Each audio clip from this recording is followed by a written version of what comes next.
você faz parte deste projeto. Glória a Deus. Porque você, assim como eu, somos igreja. E a igreja tem um propósito.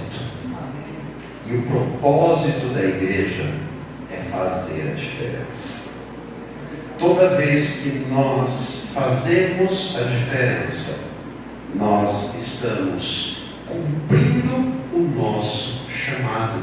Porque Jesus Cristo, ninguém menos que Ele mesmo, disse assim: vocês são a luz do mundo e o sal da terra. E Ele diz mais, Ele diz assim também brilhe a vossa luz diante dos homens, para que vejam as vossas boas obras e glorifiquem ao Pai que está no céu. Nós vimos isso ontem no palco do evento. O secretário municipal glorificando a Deus pelas obras que têm sido realizadas pela igreja nesta cidade. Amém. E para quem tem caminhado nisso há tantos anos, como nós, né, meu pastor? É motivo de muita gratidão a Deus. E eu saí de lá grato ao Senhor. E com uma certeza, precisamos avançar. Aleluia. Precisamos continuar. E a Igreja Casa do Pai está recrutada, não está, pastor? Para esta obra. Amém. Sinta-se recrutado para esta obra. Eu sei que a Igreja Casa do Pai compareceu em peso. E para trabalhar, não só para fazer volume, não só para sair na foto, não só para aparecer no vídeo. A Igreja Casa do Pai apareceu em peso para trabalhar. E o motivo é simples: nós somos recrutados pelo Senhor para fazer a diferença. Queridos, eu estava aqui meditando acerca da palavra do Senhor, e interessante como o Espírito Santo ele se move de uma maneira perfeita, como o Espírito Santo ele age de maneira surpreendente, irretocável, irreparável, irrepreensível. O Espírito Santo ele tem a obra nas mãos, e como Deus que é, ele age com poder e de forma sobrenatural. Eu venho meditando acerca da oração. Eu não sei quantos estiveram na nossa EBD que antecedeu a este culto. Qual foi a nossa lição de hoje? Foi sobre oração. E muito tenho eu meditado sobre oração. E quero conversar com vocês um pouquinho sobre isso. Porque tudo que vem sendo ministrado nesse culto, aliás, eu quero lhe dar uma dica. Sabe aquela história, hashtag fica a dica? Conhecem essa? Hashtag fica a dica. Quando você for participar de um culto, fique atento, porque Deus começa a se mover e a falar do princípio ao fim. Não se distraia, não pisque os olhos, não perca a oportunidade de ouvir o que o Espírito Santo diz às igrejas. O pastor Paulo começou este culto falando acerca de uma pergunta que realmente impacta, toca profundamente em nosso coração. Quem é Jesus para você? O que ele representa? E você sabia que isso vai repercutir diretamente na maneira como você ora? Porque dependendo de quem é Jesus para você, assim será a sua oração, assim será direcionada a sua oração a Ele. Preste atenção, porque quando eu me dirijo a alguém, e você concorda que a oração é também uma conversa? Você concorda que a oração é também uma troca, um relacionamento, uma comunicação edificação. Vocês estão comigo? Amém. Pois bem, dependendo de quem Jesus é para mim, assim será direcionada e assim será formada a minha oração. Quando alguém diz eu não sei orar, eu fico muito impactado com essa fala, para não dizer preocupado. Porque se ele não diz que não sabe orar, significa que ele não sabe quem é Jesus. Porque ele não sabe se dirigir a ele. E eu vou provar isso para vocês. Aqueles cotoquinhos que foram lá para a salinha, sabe os cotoquinhos? Vocês, papais e mamães, eles se preocupam com a maneira como se dirigem a vocês? Eles têm formalidade? Eles fazem assim algum ato solene para falar com vocês? Eles criam uma maneira própria de se dirigir a vocês? Ou eles simplesmente se expressam com naturalidade e manifestam o que está dentro deles? Ora, quando a Bíblia diz a respeito de um Deus que é Abba, Pai, ali Paulo está nos dando a direção acerca do que é orar. Se eu disser Pai, aliás, essa questão da oração, ela é tão antiga, que os próprios discípulos perguntaram: ensina-nos a orar. Pediram que Jesus lhes ensinasse a orar. Veja como essa questão é antiga. Já nos tempos de Jesus Cristo, os hebreus tinham dificuldade em como se dirigir a Deus. E Jesus então ele traz um exemplo de oração, quando ele ensina o Pai Nosso. Então eu devo ficar orando o Pai Nosso? Não, até porque o Pai Nosso, quem estuda isso, sabe que é uma oração que já foi cumprida, já se realizou, já aconteceu. Então eu não preciso ficar repetindo, porque senão vai se tornar uma reza ao invés de uma oração. Vocês estão comigo? Pois bem, e qual é a primeira fala dessa oração que Jesus ensinou? Pai Nosso. Acabaram-se as formalidades, acabaram-se os sofismas, acabaram-se os paradigmas, acabaram-se todas as barreiras. Porque o filho, quando se dirige ao seu pai, ele é objetivo, ele é claro, ele é aberto, ele é transparente, ele é sincero e autêntico. Quando você se dirige ao Pai, você não está preocupado com as palavras que você vai usar. Você não está preocupado com a forma como você vai se dirigir a Ele. Você simplesmente vai manifestar aquilo que está dentro de você. E Jesus então fala assim: vocês olhem assim, Pai Nosso que está nos céus. Começa dizendo quem Ele é. Ele é meu Pai. Glória. Então quando eu oro, eu estou falando com o meu Pai.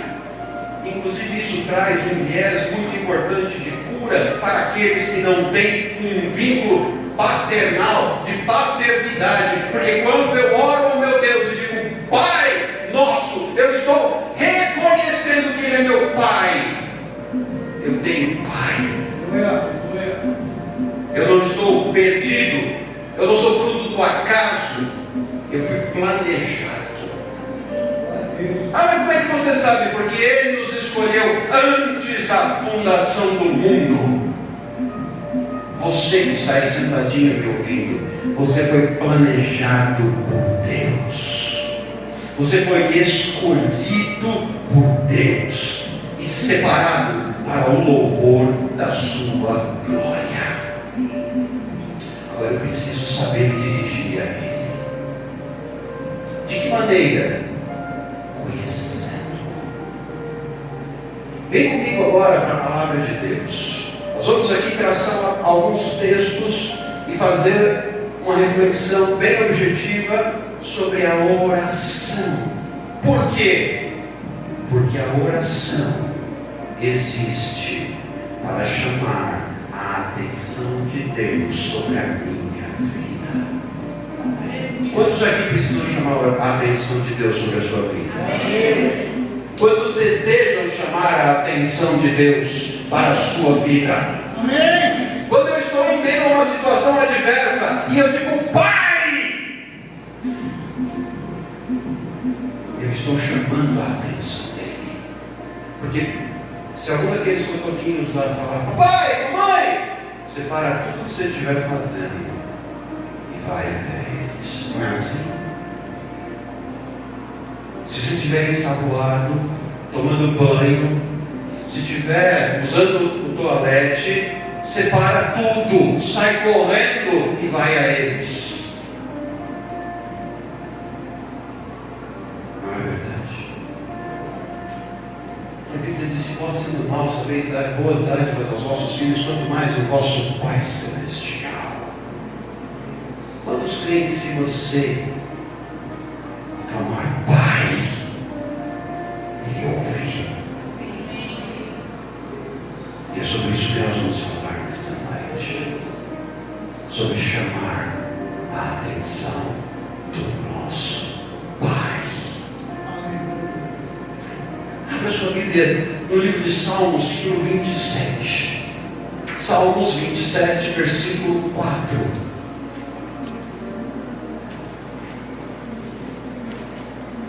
Este é um salmo de Davi. Davi, queridos, ele era um homem, diz a palavra, segundo o coração de Deus, porque ele tinha algo em comum com o coração de Deus. Ele era um homem que desde o início chamava a atenção de Deus. Concorda comigo? Até o momento em que Samuel vai até a casa de Jessé, 1 Samuel capítulo 16, para ungir um novo rei. Ele vai no filho mais velho, mais bonito, mais robusto, mais bem aparentado, fisicamente de porte mais apresentável. E Deus faz uma advertência a Samuel, dizendo: você vê a aparência, mas eu olho o coração. Queridos, o nosso coração nos conecta com o Senhor. Mas o coração do homem é enganoso. Sim, por isso nós precisamos, 1 Tessalonicenses 5,17, orar sem cessar, para colocar em nosso coração a presença do Senhor. Orar, anote isto, é atrair a presença do Senhor. Amém. Você está entendendo? Você pode então orar tomando banho, sim ou não? Sim. Você pode então orar dirigindo o seu carro, sim ou não? Você pode então orar fazendo exercício físico, sim ou não? Você pode então orar trabalhando, sim ou não? Você pode então orar sem cessar. Porque orar é atrair a presença do Senhor.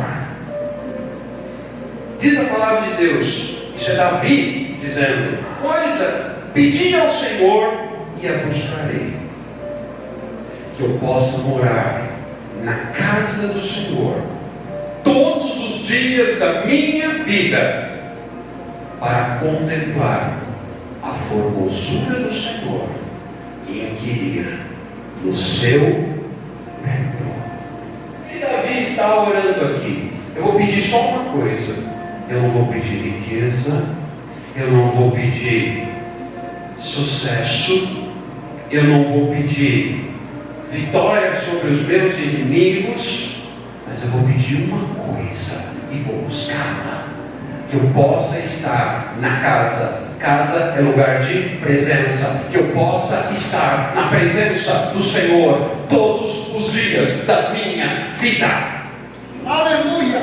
Isso Davi buscava, isto Davi perseguia, isto Davi não abria mão. Eu não abro mão de estar na presença. Amém. Aleluia. Eu vou buscar uma coisa, que eu possa estar na presença do Senhor, na casa do Senhor, todos os dias. Por isso ele vai dizer: alegrei-me quando me disseram, vamos à casa do Senhor, porque casa é lugar de presença. Será que você tem se alegrado quando chega o momento de estar aqui?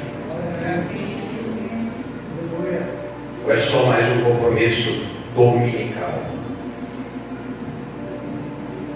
Precisamos rever alguns conceitos.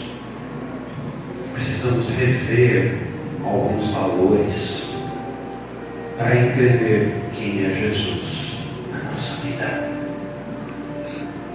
Escute com atenção.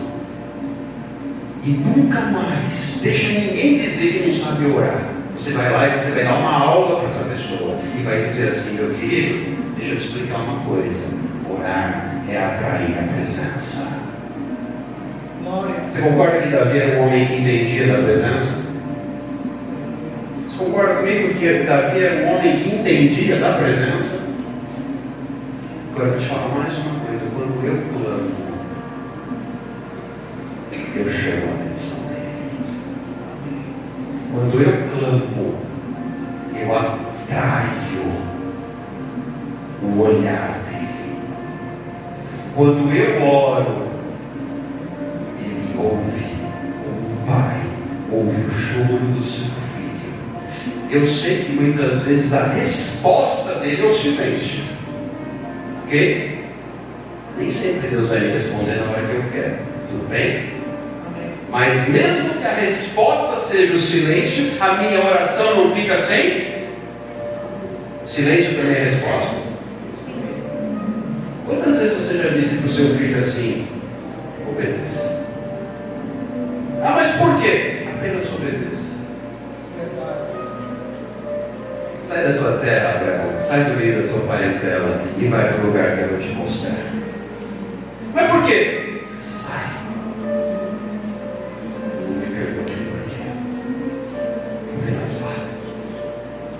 Qual foi a resposta? Ou você acha que Abraão não questionou? Por que eu vou sair aqui do meu lugar de conforto? Por que eu vou sair daqui do meu lugar de segurança, da minha zona de segurança, da minha zona de conforto, e eu vou para não sei onde, morar com não sei quem, fazer não sei o que lá? Apenas vá. Aí você vai perguntar assim: mas por que tem que ir? Porque lá está a presença. Glória a Deus. Deus não estaria jamais em Ur, naquela terra idólatra e pagã. Deus queria marcar encontro com Abraão lá. Então Abraão tinha que fazer o quê? Ele tinha que ir até onde Deus queria que ele fosse. Você está disposto a ir até onde Deus quer que você vá? Seja aqui, lá, na China ou na Argentina. Você está disposto a ir? Nós cantamos: eis-me aqui, estou disponível, então usa-me. Você estava dormindo essa hora que estava cantando, ou você cantou para valer? Tem um cuidado muito grande com as músicas, porque a hora que prende mais mente é quando ele louva. Canta uma coisa linda, não vive nada do que canta. Mente é uma beleza. E quem é capaz de mentir? Pois é. Precisamos ter muito cuidado com aquilo. Ah, mas eu não vou cantar, não. Apenas cante para valer. Viva o que você canta. Viva o que você declara. Viva o que você proclama. Seja crente. Aleluia. Até o tutano, como dizem por aí. Não brinque. Não faça de qualquer jeito. Então Davi dizia o seguinte: eu vou buscar uma coisa, só uma.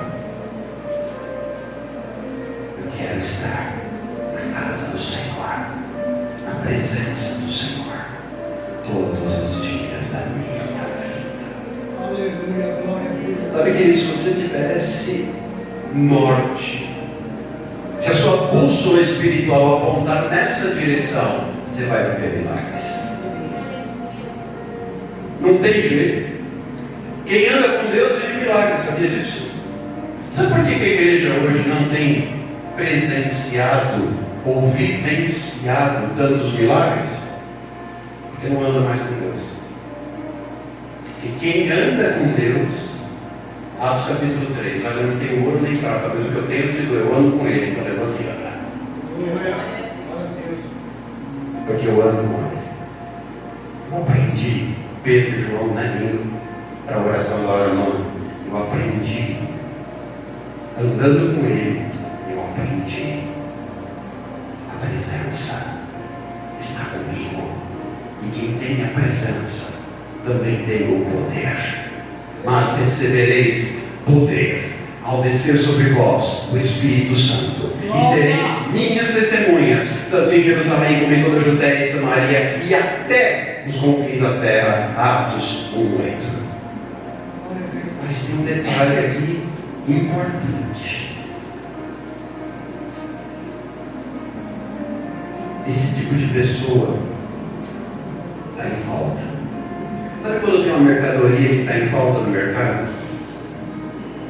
Não acontece, inclusive nessa época do ano, assim, que nós estamos chegando perto das festas, né? Chegando perto do final do ano, o capitalismo selvagem, o consumismo, até o terrorismo, sei lá mais o que, leva as pessoas a comprarem compulsivamente e tem mercadoria que começa a faltar. Na igreja tem uma mercadoria faltando. Se você puder dar uma olhadinha comigo em João capítulo 4, versículo 23, texto muito conhecido. Tem uma mercadoria que está em falta, meus irmãos. Tem uma mercadoria que está em falta. E aí a gente precisa repor o estoque, sabia? Será que nós podemos hoje repor esse estoque na prateleira? Será que hoje nós podemos, em nome de Jesus, repor esse estoque?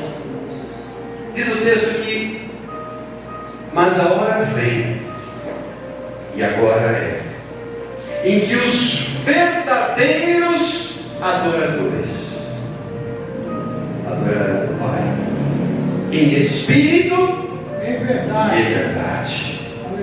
Porque o Pai procura a tais que assim o adorem. E se o Pai procura, quando a gente procura alguma coisa, a gente procura porque tem muito ou porque tem pouco? Eu já estou numa fase, Sérgio, que eu tenho que procurar cabelo na minha cabeça. Ontem estava de noiva. Eu estava de pé, já me entregou. É o estilo, né? É estilo Não é nada. nada. É estilo. Proteger É estilo, é estilo. É. Porque aí, como o telhado natural já está com buraco, a gente põe um telhado sobressalente, né? Mas, por exemplo, procurar cabelo na cabeça dali, não, né? Não faz sentido, né? Mas na minha já tem que procurar. E se aqui está escrito que o Pai procura, significa que tem muitos ou poucos? Poucos. Tem alguns desses por aqui? Aleluia! Tem alguns sentadinhos aí? Imagina o Espírito Santo assim, será que tem alguns aqui? Verdadeiros adoradores? Será que tem alguns por aqui? Estou precisando repor estoque. Quem são esses? Você sabia que esses aqui chamam a atenção de Deus? Quando Ele olha e vê um adorador. Um verdadeiro adorador, não é qualquer adorador. Porque tem uns adoradores por aí que não são assim tão verdadeiros. Fake news? Pois é, tem adorador fake news. Mas tem os verdadeiros. Glória a Deus. Aleluia. E hoje a gente vai falar um pouquinho sobre quem são os verdadeiros adoradores. Os verdadeiros adoradores, meus irmãos, são aqueles que chamam a atenção do Senhor. Você está me entendendo?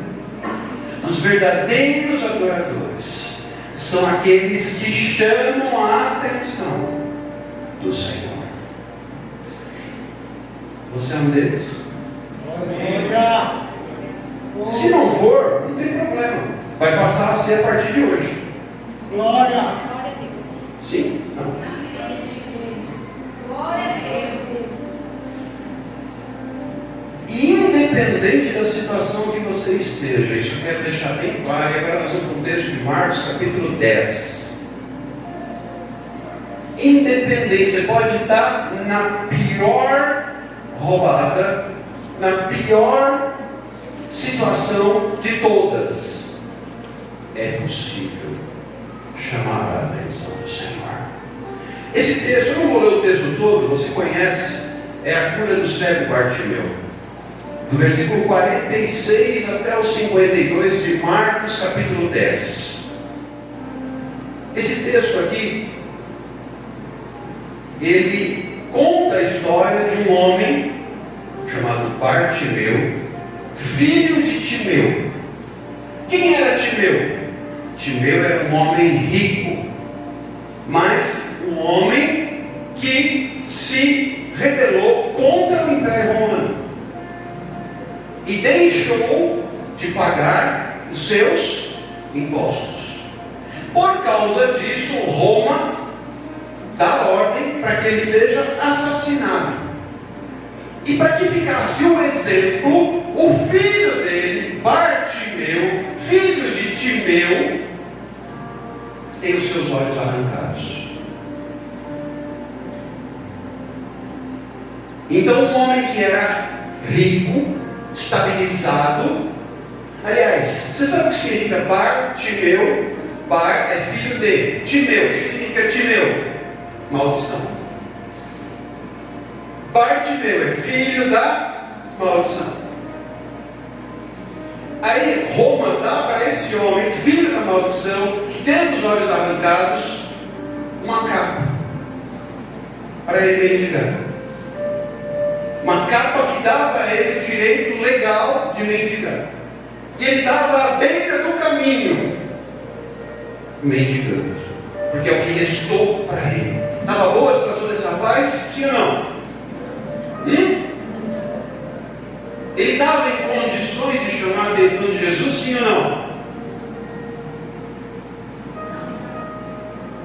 Ele não chamou a atenção de Jesus? Ele estava em condição de fazê-lo? Sim. Por quê? Ele estava sempre ali no caminho de Jericó. Não sei se você sabe, mas Jesus estava passando por ali pela última vez. Jesus estava indo a caminho de Jerusalém para ser preso e crucificado. É a última vez que Jesus ia passar por ali.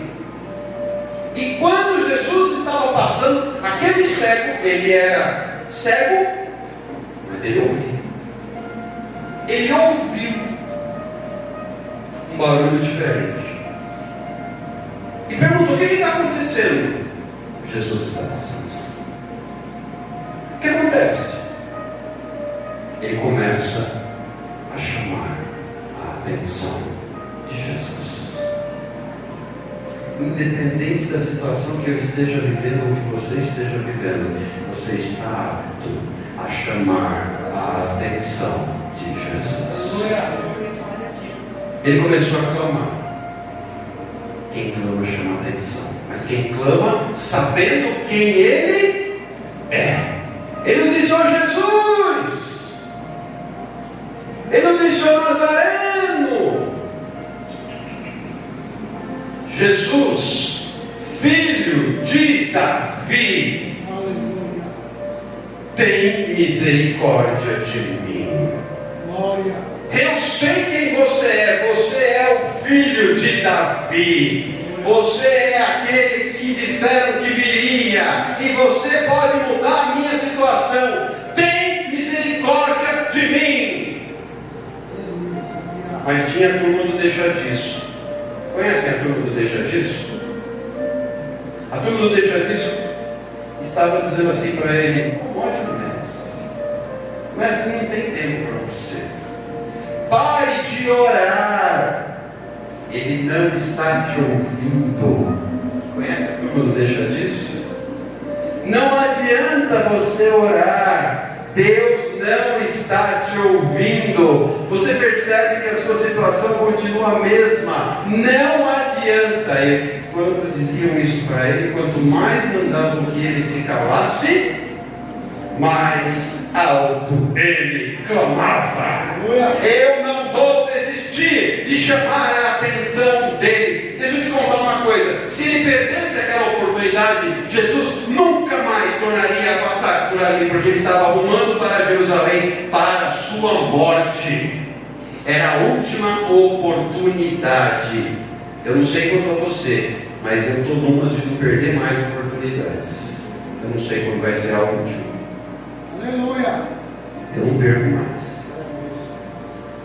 Vamos marchar com chuva, sem chuva, debaixo da chuva, do sol, do granizo, da neve. Se nevar na praia, eu vou marchar, porque eu tenho que chamar a atenção dele.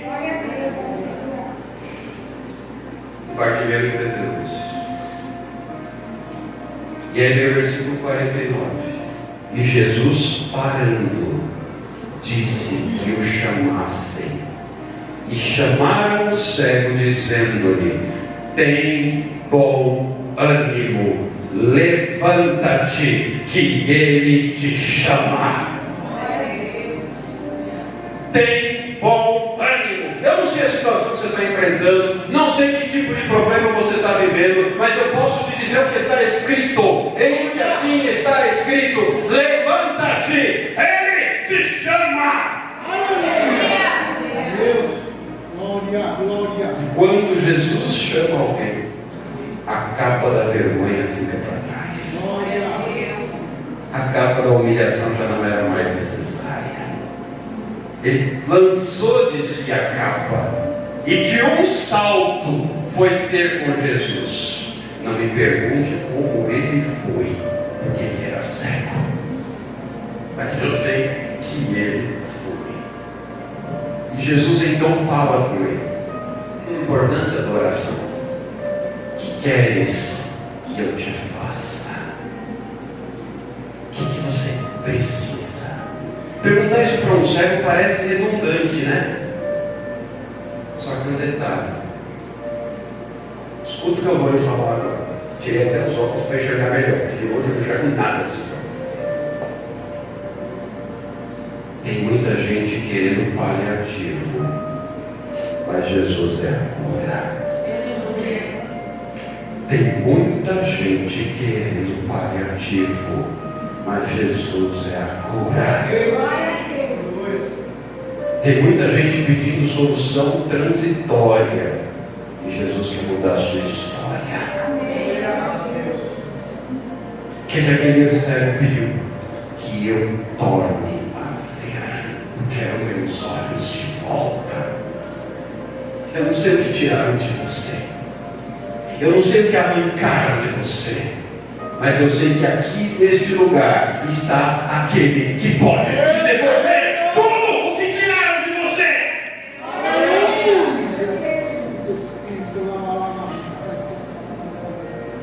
Glória. E é interessante. Quando Jesus cura aquele cego, ele diz assim para o cego: a tua fé te salvou. O cego foi? Não. Ele seguiu. Porque ele queria mais de Jesus. Tem muita gente que quer só o milagre de Deus. Aquele cego passou a desejar o Deus do milagre. Porque diz o texto que ele seguiu com Jesus. Ele não foi-se embora. Que bom, estou curado, ei! Ele seguiu. Aí entra uma coisa que a oração tem tudo a ver. Oração é atrair a presença. Aquele cego passou a desejar a presença. Glória. Além disso, aquele cego, ele passou a experimentar algo que ele não conhecia. Ele não quis simplesmente a cura para ir, mas ele quis a presença para mudar a sua história. Só tem uma coisa que pode mudar a história do homem ou da mulher: é a presença de Deus. E orar é atrair a presença. E quando o texto diz que ele seguiu com Jesus, significa que ele estabeleceu um relacionamento. Opa, vamos falar de relacionamento. Vamos falar de relacionamento. Vem comigo para o livro de Jó. Oração. Escute com atenção. Oração é estilo de vida. Vou dizer outra vez. Oração é estilo de vida. Amém. Eu não oro porque sou crente. Eu sou crente porque eu oro. Glória. Sabe, queridos, eu tenho aprendido algumas coisas. Eu não consigo mais começar o meu dia sem falar com Deus. Ele é a primeira pessoa com quem eu falo. Eu não consigo mais ficar calado quando estou dirigindo, porque a sua presença me incentiva a abrir o meu coração e contar para Ele que eu vivo. Ele é a pessoa certa para você contar o que você está sentindo. Ele é a pessoa certa para você abrir o seu coração. Tem momentos, queridos, espero que a igreja não escute essa parte, mas tem momentos em que nem para o nosso cônjuge a gente pode dizer o que está sentindo. Mas pode contar para Ele. Pode contar para Ele. Porque a presença dEle aquieta a minha alma. A presença dEle acalma o meu coração. A presença dEle me traz esperança. Isso é oração. Eu fico sem entender pessoas que começam a orar assim: amantíssimo Deus, ó tu que habitas nas alturas, Deus poderoso, grande Senhor da eternidade. Meu, você está falando com um cara que está tão longe que eu acho que ele não vai nem te ouvir. E a Bíblia diz diferente. A Bíblia fala: Pai. Nossa, Pai está perto. Esse aí que eu estou falando, desse exemplo que eu dei, ele está longe. Você quer um Deus de perto ou um Deus de longe? Hã? Você quer um Deus de perto ou um Deus de longe? É claro que haverá momentos em que a gente vai precisar conversar com alguém, isso é fato. Tem hora que eu converso com o Adriano, o pastor Adriano, com um amigo. Idade parecida, tempo de ministério mais ou menos o mesmo, cabelo branco mais ou menos igual, mais ou menos as coisas assim. E aí a gente estabelece uma afinidade. Mas existem coisas só consigo contar para Deus. Isso é oração. Vamos dizer assim, nós tivemos na EBD a nossa lição sobre oração, mas eu preciso colocar em prática o que eu aprendi. Porque a teoria não vai resolver, vocês estão me entendendo? Agora olha só. Eu estou falando sobre chamar a atenção de Deus. O tema dessa mensagem é chamando a atenção de Deus. Chamar a atenção de Deus através da oração.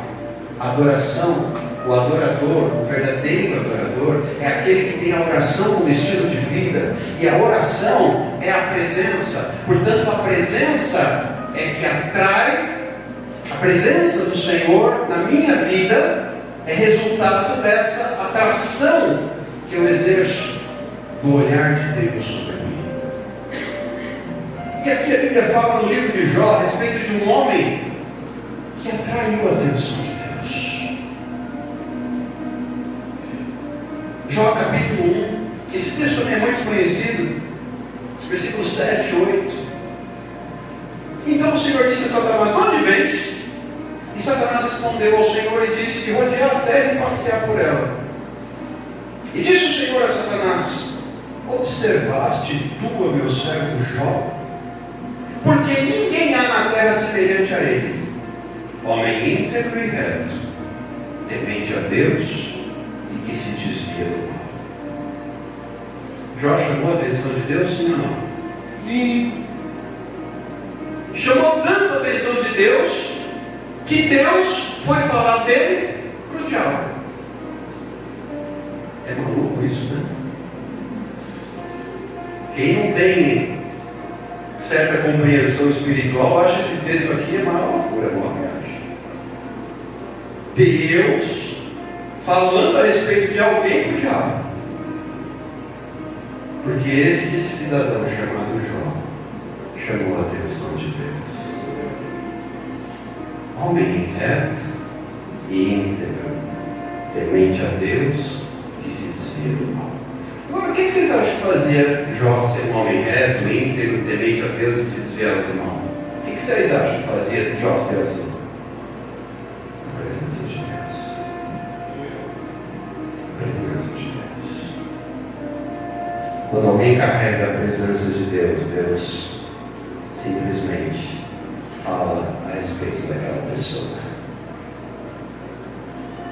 O próprio Deus testifica: ó, esse cara aqui chamou minha atenção.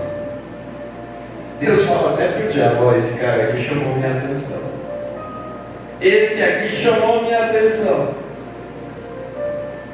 Esse aqui é diferente. É como se Deus estivesse com o currículo de Jó na mão. Dá uma olhada no currículo desse homem aqui. Ele chamou minha atenção. Mas se você vier comigo agora para Gênesis, capítulo 6, nós vamos ver a história de um outro homem que chamou a atenção de Deus. Gênesis capítulo 6.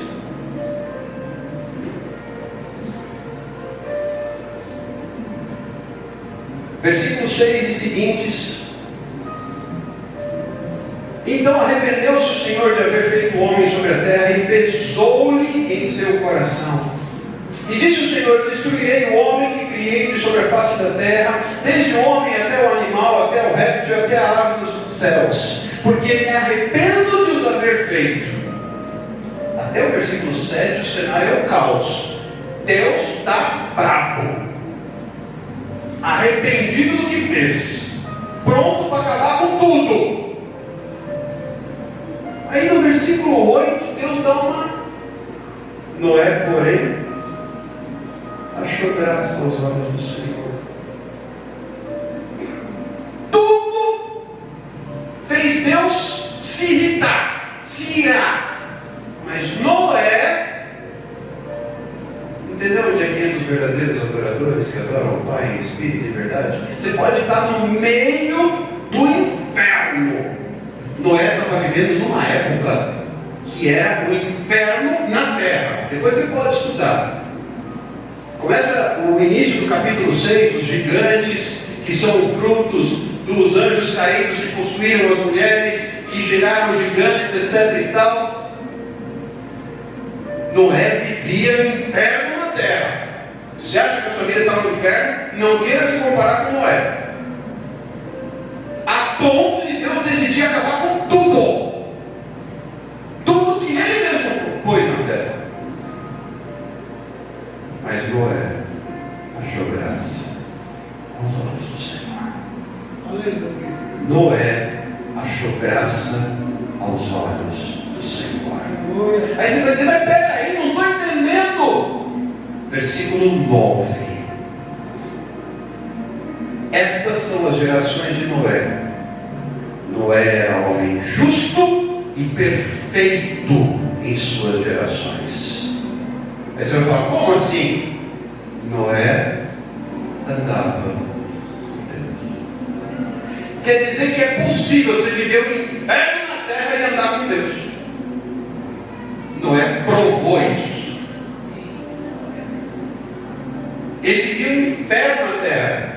Sérgio, que é estudioso, gosta de pesquisar, especialmente assuntos polêmicos, vai estudar o contexto histórico de como vivia a humanidade nos tempos de Noé.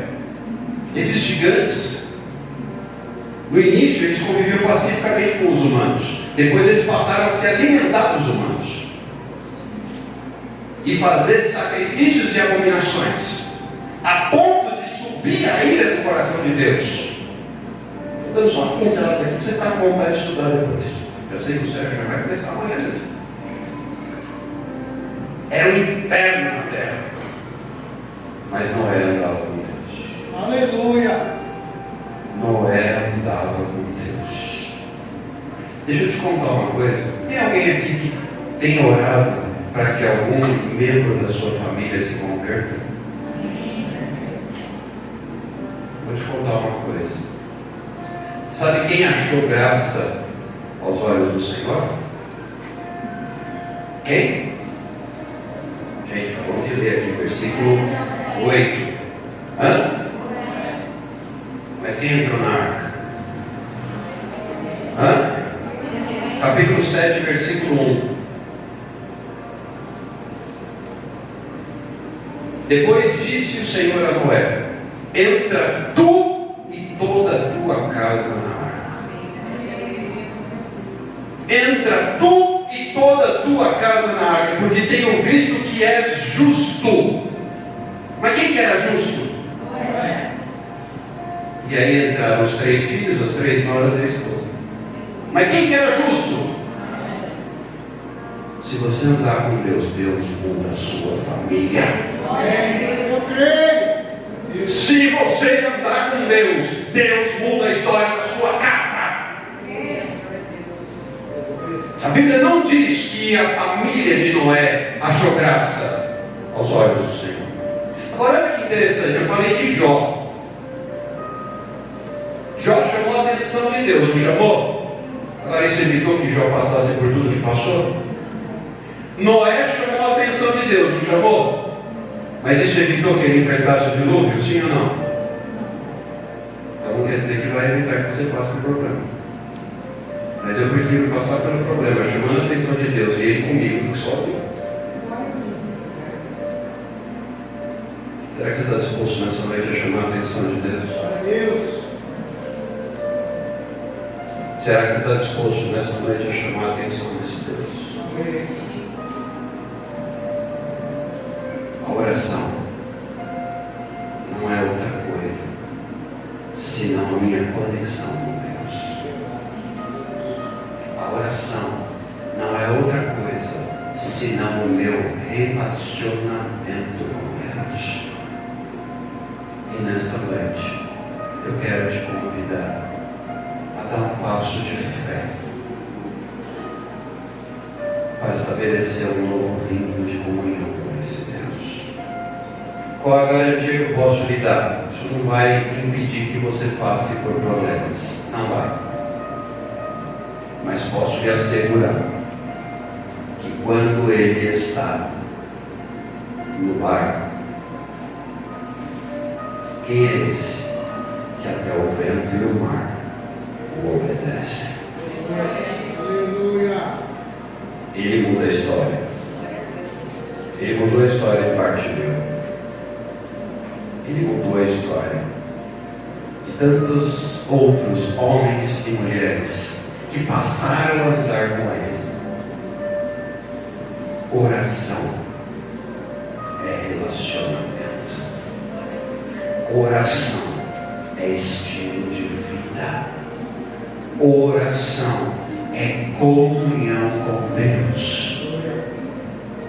Por isso é que Paulo escreve aos Tessalonicenses, eu já mencionei aqui: orai sem cessar. Por isso Davi pediu uma única coisa ao Senhor: que eu possa morar na casa do Senhor por todos os meus dias. Casa é lugar de presença. Casa hoje, casa, habitação do Espírito Santo, é o meu coração. A casa hoje é aqui dentro. A casa hoje, eis que estou à porta e bato. Se alguém ouvir a minha voz e abrir o seu coração, eu entrarei e cearei com ele e ele comigo. Hoje o Espírito Santo bate a porta do seu coração. Hoje o Espírito Santo bate a porta do seu coração. para estabelecer um vínculo diferente, Aleluia. para estabelecer um novo nível mais profundo de relacionamento entre pai e filho. Filho, diz a palavra de Deus, dá-me o teu coração. E se você faz isso, lembre-se, eu finalizo justamente, eu deixei para falar de Noé no final de propósito. Quando Noé atrai a atenção de Deus, este posicionamento dele perante o Senhor impactou e salvou toda a sua casa. Se você atrair a presença de Deus, sua casa será salva. Aleluia. Se você atrair a presença de Deus, lembre-se daquilo que Josué disse: eu não sei quanto a vocês, se vocês vão adorar a Deus ou aos deuses das nações perante as quais nós estamos, mas eu e a minha casa serviremos ao Senhor. Aleluia. Você concorda que Josué atraiu a presença de Deus? Então ele foi determinado. Você quer hoje, pela fé, começar a exercitar isso, dizendo: eu e a minha casa serviremos ao Senhor. O que é isso? Posicionamento. Josué se posicionou. Eu não sei quanto a vocês, mas eu e a minha casa serviremos ao Senhor. Eu quero convidar você a entrar nesse propósito. Aleluia.